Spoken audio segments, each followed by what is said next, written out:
What's going on, guys? So, when I first started getting back on my feet a while ago, before my son was born, so this was like 7-8 years ago, I went to rehab. I went to a sober house in Orlando, messed up there, then went to a sober house in Daytona. There are a couple different stories from both of those sober houses that I think I'd like to tell. I think they're probably going to be pretty entertaining, but I'm just going to touch on part of one of the stories. So when I was at a sober house in Daytona, I, at one point, took a Greyhound bus from Daytona to Orlando. And it's like an hour and a half ride. Obviously, I didn't have a car. And I don't know, this kind of story just illustrates the madness of kind of living that lifestyle once you get in deep enough, once you're in that kind of life for long enough, things can get pretty crazy. So I was in a sober house. I was doing the NA thing, and one thing, and this is one of the reasons why I don't do the 12 steps now. I gave it a really honest try a couple times, and I just never felt at home. I mean, in general, I feel like I don't fit in a lot of ways anywhere, but particularly even in 12-step meetings with a bunch of ex-junkies and alcoholics, if anything, I felt even more out of place.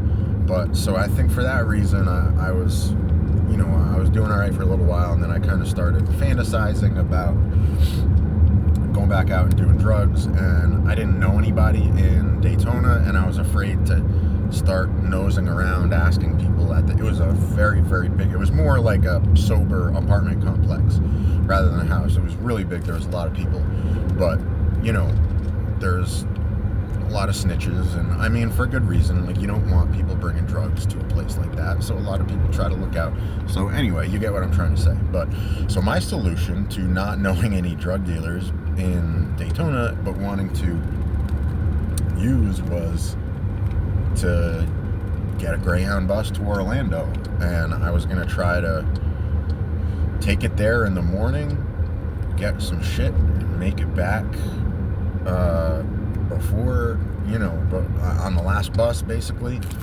And didn't work out. But anyway, this kind of just illustrates the madness of and the level of planning that I went through to go through to do this. And it was crazy. I remember the bus ride just being so excited and so anxious, and hitting the dealer up as we were pulling out of the parking lot in Daytona, you good? Okay, I'll be this long. It was going to be another 2.5 hours, because I had to take a bus to downtown Orlando, then catch another bus or two from there to the spot in Orlando, in a different part of Orlando.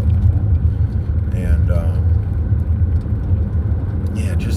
it was a crazy night. I walked the state. If anybody knows Orlando, I went, I got my stuff, did my stuff wherever, and missed the last bus to make it to the bus station that had the Greyhound. So, and the reason I missed it, I had one of those old style needles where you could unscrew the needle and replace it, and somehow it fell off, and I saw the bus that I had to get on. I knew it was the last bus. I was not willing. I knew I was gonna be fucked if I didn't make it back, because it was you have to be back by a certain time. You have a curfew. If not, they know something's up, basically. I knew if I didn't make it on that bus that I was gonna be fucked, and I was gonna be in all kinds of shit. But I wouldn't get on that bus until I was able to find that needle that was rolling around on the ground, fucking dirt in dirt and all kinds of crap. And I didn't find the needle until after the bus was gone. It's pretty crazy and pretty shameful, I guess, kind of looking back. But again, just trying to illustrate the craziness. So I missed the bus. I didn't want to like call anybody and tell them what was going on. I didn't know, like, I didn't have a plan at that point. So I had some drugs on me, and I walked, like, I was at the bus station at the Florida Mall right off OBT. If you know the Orlando area, you know that's not the place that you want to be at night. Fortunately, I'm a pretty, like, even at that point, I was a lot smaller than I am now. Not a lot, but, you know, I can handle myself physically, and fairly street smart in some ways. But yeah, I was just walking up and down OBT. I think I walked from like that area from OBT a couple, like 5-10 miles towards downtown Orlando. I ran into this girl that, like, this in the ghetto, like, I was looking for more drugs or something, and she was trying to, like, she wanted me to have sex with her, and, like, she had a mustache, and at some point she offered me money, and I was like, and I actually think I ran. It's all, the whole night is just because of the drugs and the lack of sleep, like, this, it's all kind of a blur, and I remember it in pieces. But yeah, like, I smoked crack with a bunch of homeless people. I was just fucking, I mean, I was wired on you know, on heroin and cocaine, just walking around, and fucking just craziness, like, hanging out with the most unsavory people that you can imagine. Like, I went to some hotel, and, like, one of the guys, the bus bellhop, I think you call him, like, let me use the bathroom, and, like, I still to this day don't really know why he was so friendly with me. Maybe he was gay or something. Another thing, I got offered, so I got offered money for sex twice in one night, because I was walking in the parking lot and I was wearing what do you call it, like a sleeveless undershirt, like a wife beater type thing, and some guy pulls up to me in his car, is like, hey, like, look, like, he thought I was walking the street, like, as a male prostitute sort of thing, and he was, like, really sly about it, but he's like, oh, you need a friend, like, you want somebody to talk to? I'm like, no, man, I'm good. And yeah, and then he kind of moved along, and God, what else?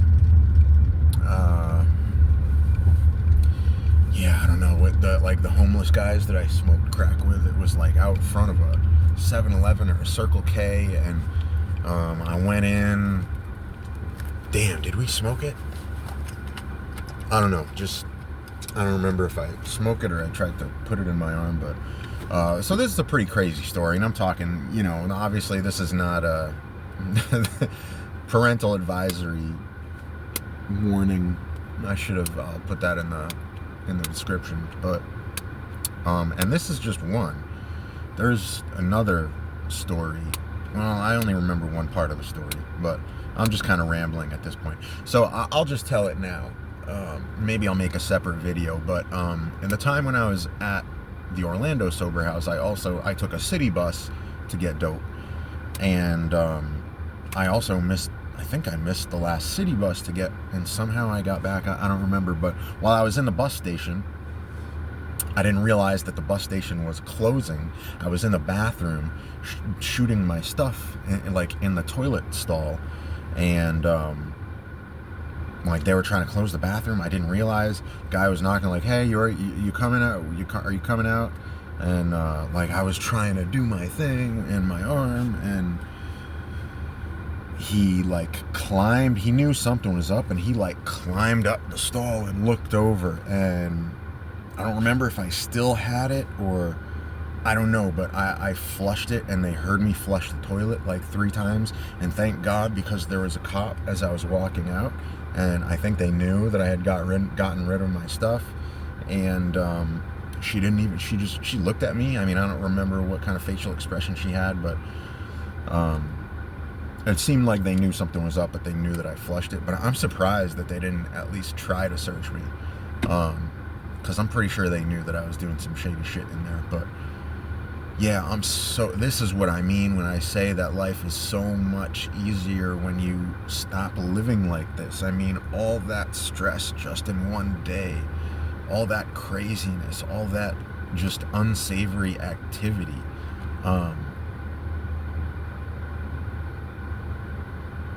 I just don't ever want to go back there. Fuck. I can't remember. I mean, I can't believe how crazy I was at one point.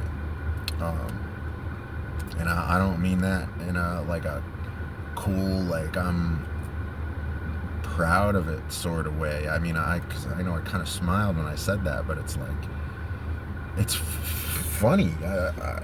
I don't know.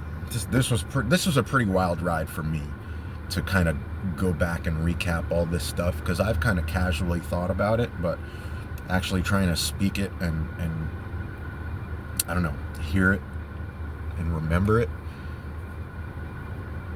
it's been a trip.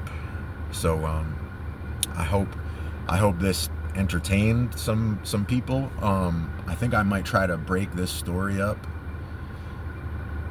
into like smaller videos, because this was kind of a lot of rambling and a lot of crazy shit, but just wanted to get that video out. Yeah, shit, this video is way too long. All right, I'll catch you guys on the next one.